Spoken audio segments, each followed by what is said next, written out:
Hello everyone, my name is Shailesh Otari and I welcome you to this video in the Best of GMAT series. Today we have a critical reasoning question. So before we dive deep into that question, I would request you to pause your video and give this question a try. Alright, now assuming that you have given it a try, let's first see what we have to do. Let me just bring up my pen.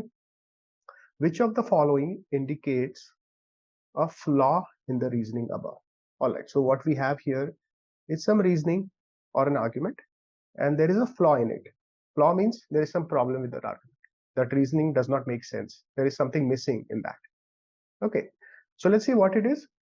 The average normal infant born in the US weighs between 12 and 14 pounds at the age of 3 months. Okay, so they have studied a bunch of infants, 3-month-olds basically, and they have seen that if the child is average in terms of health, the weight is generally between 12 and 14. Fair enough. Therefore, conclusion indicator, that means it looks like the conclusion is going to follow. Therefore, if a 3-month-old child weighs only 10 pounds, its weight gain has been below the average. Okay, so this is basically the conclusion under this situation. All right, so what seems to be the problem here? If you look at the argument very carefully, we'll see that what they are saying is the average weight at 3 months is between 12 and 14, right? So what can we say about a child that weighs 10 pounds? Obviously, the weight is less than 12. That means the weight is less than average. Fair enough. Okay. But what does the conclusion say? Right? The conclusion says something different. Can we say anything about the weight gain, which is the term used in the conclusion? Right? What would this term weight gain mean? Right? Weight gain would basically mean the weight at 3 months minus the weight at 0 months. Right?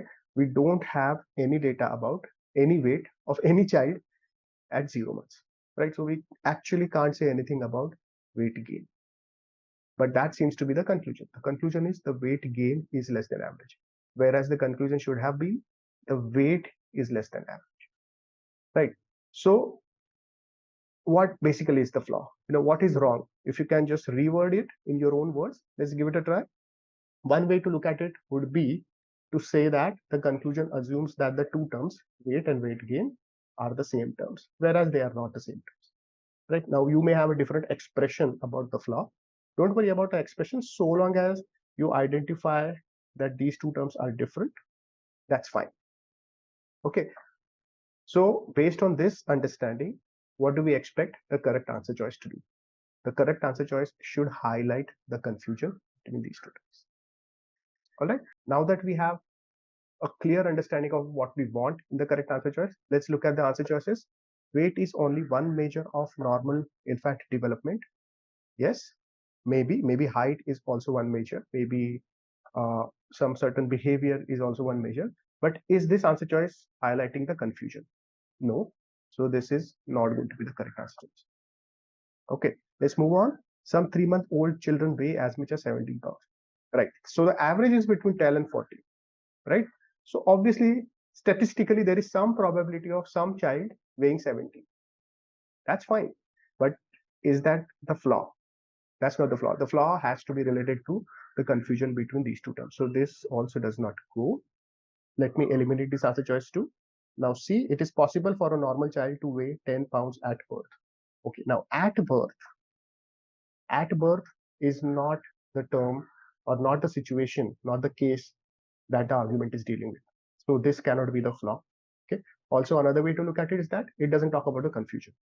So this is out, right? So we have to pay very close attention to all the terms in all answer choices. Okay, let's look at D. The phrase below average does not necessarily mean insufficient. Maybe it does not. Okay, but are we talking about a confusion that we want between two terms? No. So this answer choice does not help either. Now answer choice E, average weight gain is not the same as average weight. Correct, which is kind of the same way of saying that average weight and average weight gain are not the same terms, whereas the argument is flawed because it confuses between these two terms, right? So the best answer choice here is E. So pretty interesting question. I hope you had some learning here and keep watching this series for more and more such videos. All the best.